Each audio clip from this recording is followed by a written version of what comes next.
Happy Father's Day to all fathers in the world. Ngayong araw na to, meron akong special na tao na kakausapin para sa inyo mga kamortals. At ang taong ito ay siguradong marami kayong kapupulutan na aral. Tatanungin natin siya kung ano yung kanyang mga prinsipyo sa buhay, kung paano siya nakarating sa kung ano yung kinaroroonan niya ngayon, bakit siya pinagkakatiwalaan ng publiko, yan. Yung mga tanong na ganyan, kamortals.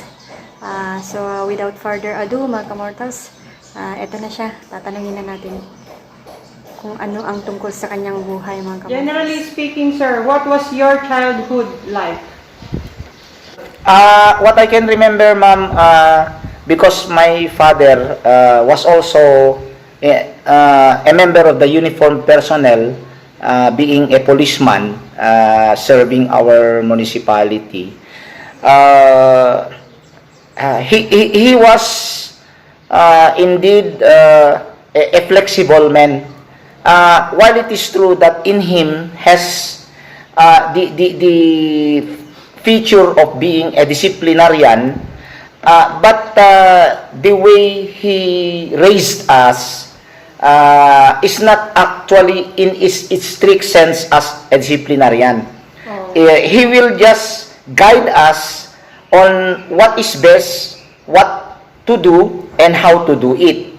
And he will leave us on our own. But if ever that in the course of doing it, or after doing what he is expecting, and there are maybe some sort of shortcomings or mistakes, then that's the time that he will talk to us in a nice way. This is how you should have done that. This is what you should have done, children. So that's how he treated us. That's how he nurtured us. So with that experience, ma'am, to me alone, I experience to develop what we call the sense of responsibility because of the trust perhaps of letting us to be independent, and as if what is trending today, yung tinatawag na do it yourself activities. So ganun yung pagpalaki sa amin ng aming mga parents. If you could do one thing differently in your life, what would that be? Well, simple lang naman yung kwan, ma'am. People like us who has goal or who has vision, we would like to make things happen, di ba, ma'am? Things happen. Kaya yun lang naman yung kwan, ma'am, gusto ko na gawin. If possible, we will give the best in us to make things happen. Yun lang naman. General welfare of the people. See to it that you give your best in it to make it happen. And I think that's what I can make the difference. Okay, sir. What have you learned over your lifetime that you would like to share with the younger generation? Ma'am, throughout the years na ako ay meron ng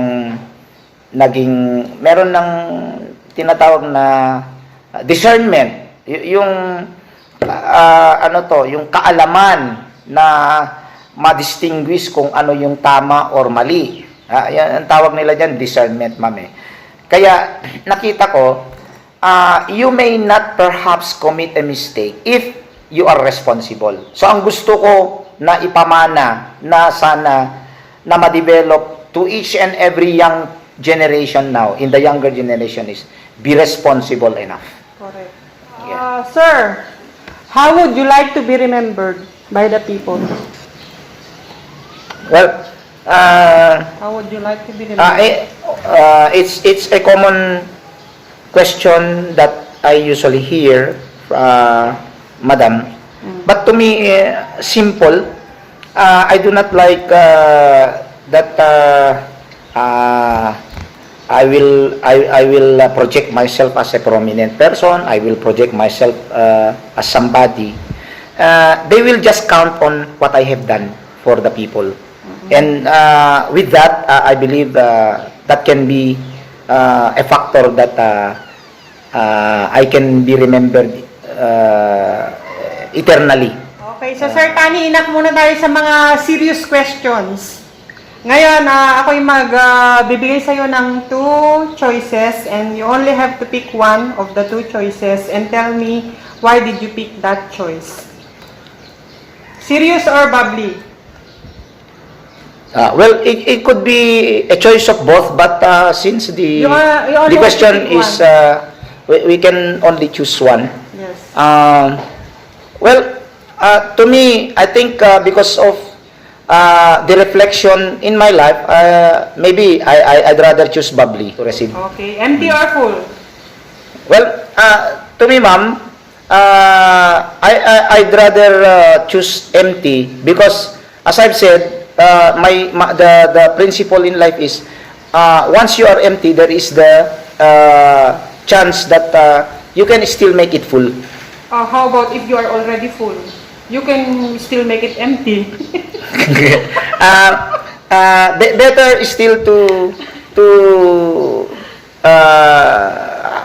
be in an empty situation because that is a challenge that you can explore more better to make yourself full. Okay, black or white?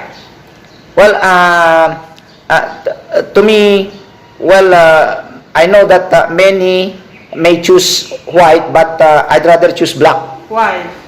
You see, if you are in a dark side and you are drooping as if you are inside the cave, then you can be able to apply the inner values, inner virtues in you, in order that you can make yourself stronger and explore on how you could be able to survive.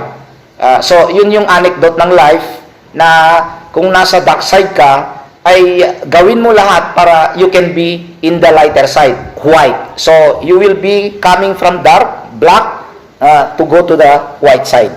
Okay. Day or night? Well, again, to me, ma'am, both has beauty in terms of how we appreciate it. But to me, I rather appreciate to be in the night time. You know why? Because first, there is serene calmness. You can feel serene calmness. During night? Situational, ma'am. But during daytime, of course, there is still serenity during daytime. But the more that there are situations that are that may create burden. That's my reason because as a person, in me, I prefer to have peace. I prefer to have harmony. That's why during night time, you could see, you can feel, that's the time that even in family, you are together in one roof, and you see, you can be able to have peace and harmony as a family during night time. Ba, the anecdote side na parang yun yung implication na paggabi na kasi ay natural na lahat kayo balik sa isang roof na ano. Unlike in daytime na, So you okay, you go on your way How muna. about lights on or lights off? Well, this time maybe I prefer I choose lights off. Lights on. This is again on the practical side of life. The more that you can do if the lights are on. Next question, sir. Mahaba o mataba?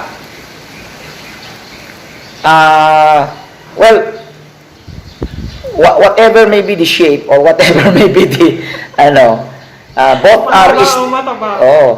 I think when we speak of practically I choose long, mahaba feet also. Okay, sir. Dry or wet? Both are beneficial. But you only have to choose one. Yes. Dry or wet? To me, I prefer wet. Why, sir? Because when we speak of wet, there is water. And water makes life, gives life. And not only that, there is the climate is moderate. If it is wet season, Sige po, maluwag. masikip. Malambot o matigas?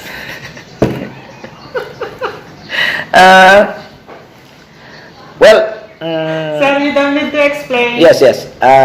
Malambot o matigas? Matigas. Buo o kalahati?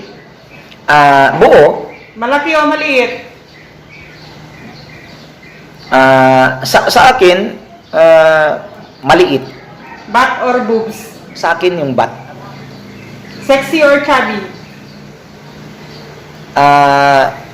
Sa akin kasi is it's not on the appearance. So chubby, Morena o tisay? morena ako. Labis o sapat? Sapat lang. Malago o kalbo? Well, syempre kung pag-iisipan natin, parang mas mabuti yung malago. Pero kung sa challenge, yung kalbo, marami kang dapat gawin. So, challenge lover kasi ako, ma'am eh. Kaya yung kalbo na lang. Cold or hot? Cold. Kasi implication ko yan eh. Yung cold temper ako, ma'am eh. Yung calm ako. Hindi ako basta-basta na yung nadadala. Ano man na parang halimbawa may kagalit, hindi ako basta-basta na cold, cool pa rin ako, cool pa Okay, rin. so sir, yan yung ating pang light and bubbly na question. So, parting message para sa ating mga viewers, Sir Tan. Bago tayo mag-close ng ating content. Meron akong parang Okay, one last parting words. oo. Since Yeah, you have all the chance to say all what you want. oo, ma'am. Masasabi ko, ma'am, considering na ito ay in line with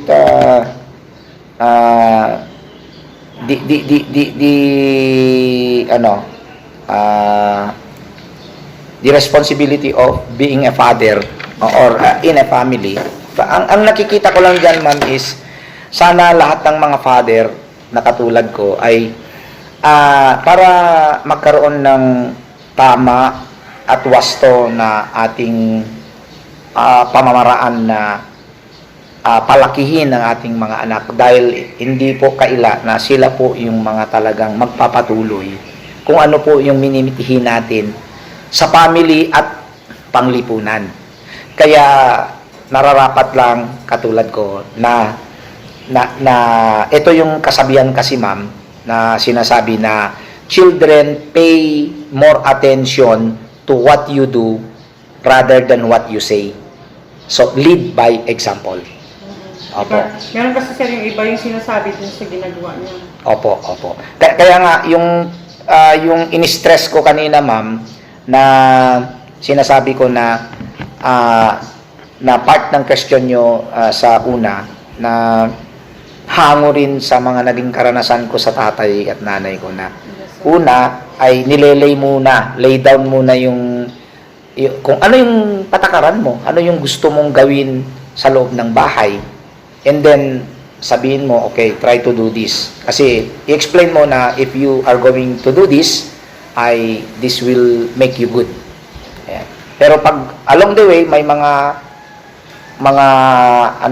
yung pagsuway, ulitin mo lang yan. Maybe in the first round ay hindi masyadong naintindihan, ma'am. Ganon din yung ginagawa ko sa mga estudyante ko. Yes, sir. And then yun nga, sabi ko sa mga kapwa ko tatay ay better na lead by example, because I know na ito karanasan ko lang na children will pay more attention to what you will do rather than what you say. Magandang Father's Day. Tribute. Then sa mga anak naman ay ito, makinig kayo at gawin nyo kung ano yung mga mga guidance ng inyong mga magulang. Correct. Kasi sabi ng lola ko na Ilocana, iti tao nga haan nga dumngeg ti patigmaan, mapanti karigatan. At yan minsan ako na hindi ako nakinig ng patigmaan. Yung pamagpaga, yung guidance. Kaya sa mga bandang yun, mga panahon na yun, talaga ma'am, na naging crooked at naghirap ako talaga. But it's never too late naman, sir, para i-correct yung mga pagkakamali. Opo. At maraming salamat ma'am sa pagkakataon. Gusto ko kasi ako nagmamatsyag, nagmo-monitor, nakikinig, nakikibalita din sa iba. At tignan mo naman si Sir Tirso ma'am, no? Sa tiyaga niya, sa kanyang determinasyon, focus niya, kung ano yung naging mithiin niya, nakuha niya bilang principal na ngayon. So, ano yung mga aral natin doon? Nakafocus. Hindi niya linubayan yung mga daan na patungo doon sa yung to attain what he achieved this time. Di ba, ma'am? Ang naging motivating factor niya, sir, yung kahirapan nila sa buhay. Well, lang talaga sila, sir, as in kakaasi-iso na nag-support yun. siguro part ng journey ng life niya yan, ma'am. But still,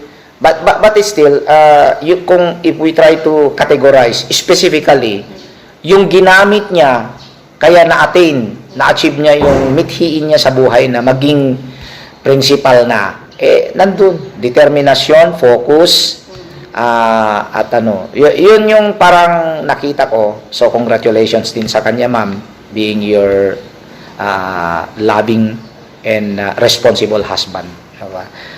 Yun, hindi po tayo parang nagpapaangat ng kapwa natin, lalo na ay official ko po, si Sir Tirso. Pero hindi po natin sadya na, na parang yung kwan na natin, papasipsip, hindi. Total, ito naman ay may kinalaman sa magiging father, father naman si Sir Tirso. Kaya yun din ang nakita ko na pwede nating kapulutan ng aral, mga kapatid. So, mga kapwa parents, mga tatay, sana po ay itaguyod natin talaga to the best that we can yung kapakanan ng ating mga pamilya. Diba? Thank you very much. God bless you all po. I love you. I love you. I love you. I love you.